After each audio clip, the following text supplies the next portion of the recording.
Bismillah, alhamdulillah, wassalatu wassalamu ala rasulillah, wa ala alihi wa sahbihi wa man wala.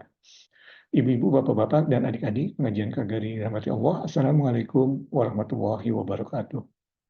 Di dalam Al-Quran, surat Al-Baqarah ayat ke-216, Allah subhanahu wa ta'ala bersabda, yang artinya, tetapi boleh jadi kamu tidak menyenangi sesuatu, padahal itu baik bagimu. Dan boleh jadi kamu menyukai sesuatu, padahal itu tidak baik bagimu. Allah mengetahui, sedangkan kamu tidak mengetahui.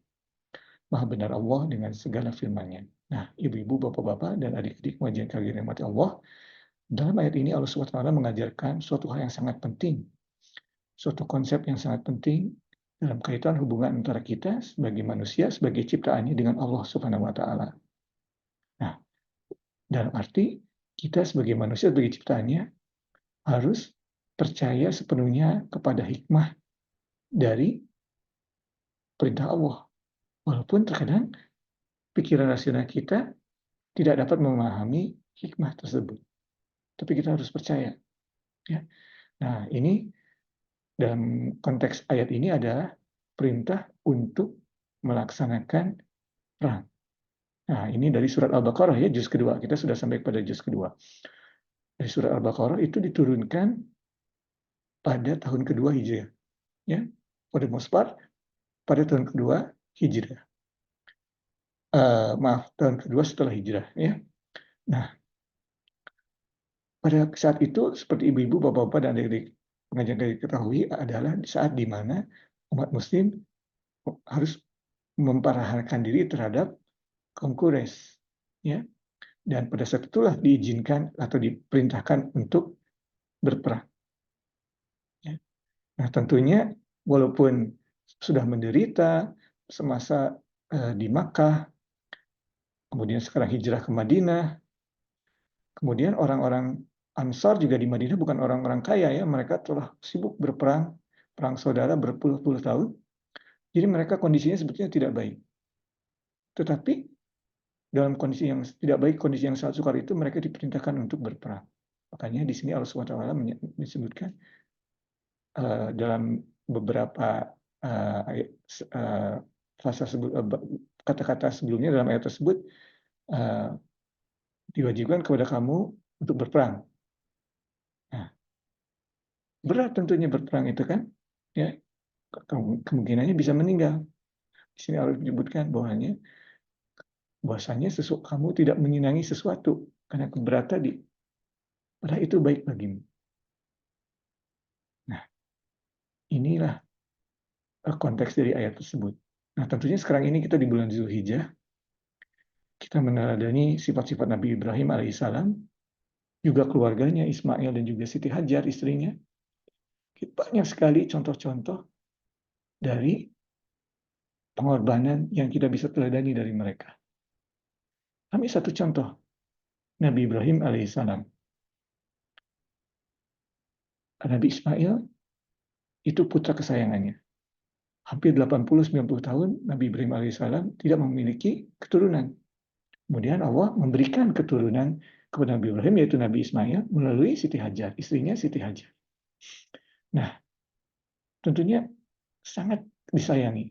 Tapi Allah SWT mencoba Nabi Ibrahim alaihissalam. Nabi Ibrahim diberikan mimpi. Dan dalam mimpi yang berulang-ulang itu Nabi Ibrahim diperintahkan untuk mengorbankan, menyembelih putranya, putra kesayangannya Nabi Ismail alaihissalam. Cobaannya begitu berat. Tapi Nabi Ibrahim tetap mengindahkan perintah tersebut dan datang mengunjungi anaknya, Nabi Ismail alaihissalam. Ya, putra kesayanganku, sesungguhnya aku bermimpi. Dan mimpi dari seorang nabi adalah wahyu ya. Nah, sebenarnya aku bermimpi bahwasanya aku harus mengorbankanmu, menyembelihmu. Nah, Nabi Ibrahim walaupun pada saat itu masih muda, ya, anak-anak sebetulnya, gulam, ya. Jadi pada saat dia seorang anak yang sudah bisa diajak bekerja oleh ayahnya. Jadi sekitar umur gulam itu 10, 11, 12 tahun. Nah, tapi sudah bijaksana Nabi Ismail ini. Jadi bapaknya juga bijaksana, melaksanakan perintah Allah, walaupun tidak memahami wisdomnya atau hikmahnya, anaknya juga sama. Anaknya tersebut, Nabi Ismail alaihissalam menjawab, ya ayahku, ya abati, eh, jika itu merupakan perintah Allah, tunaikanlah. Dan semoga aku menjadi termasuk orang-orang yang bersabar. Itulah jawaban Nabi Ibrahim alaihissalam yang dia berikan dalam Al-Quran. Nah, dengan demikian, pada saat Nabi Ibrahim bersedia sudah bersiap-siap untuk menyembelih Nabi Ismail, pisaunya sudah ditempel di lehernya, Allah Subhanahu wa taala memberikan jawaban. Ya Ibrahim, sesungguhnya kamu telah lulus dari cobaanku dan inilah gantinya, yaitu ramnya kambing diberikan kepada Nabi Ibrahim alaihissalam untuk menggantikan Nabi Ismail sebagai kurbannya. Dan ini yang kita ulangi dari tahun ke tahun. Ya, jadi perintah kurban itu, perintah haji itu sebetulnya sudah ada sebelum Islam. Jadi sudah ada setelah zaman Nabi Ibrahim, tradisi Nabi Ibrahimnya, dan kita sebagai umat Islam diperintahkan dalam Al-Quran untuk mengikuti Nabi Ibrahim. Milati abina abikum Ibrahim. Ya, jadi kita harus lihat di situ artinya pengorbanan. Ya, dalam hadis Rasulullah SAW menyebutkan bahwasanya daging kurban itu tidak sampai kepada Allah sedikit. Yang sampai adalah ketakwaanmu. Dan kita sudah membahas dalam bulan Ramadan bahwa ketakwaan adalah menjalankan perintah Allah internally maupun externally, dan juga menjauhi larangan Allah. Ya, internationally atau pada saat kita sendiri ataupun di dalam publik. Jadi yang penting adalah ketakwaan. Itulah makna dari Hari Raya Idul Adha, pengorbanan, dan juga ayat yang kita bahas di juz kedua ini. Nah, demikian ibu-ibu, bapak-bapak, dan adik-adik pengajian KGRI Rumah Allah. Yang benar hanya dari Allah, kesalahan dari Irfan sendiri, kekurangan Irfan sendiri. Mohon maaf atas kesalahan dan kekurangan dalam penyampaian. Wabillahi taufiq wal hidayah.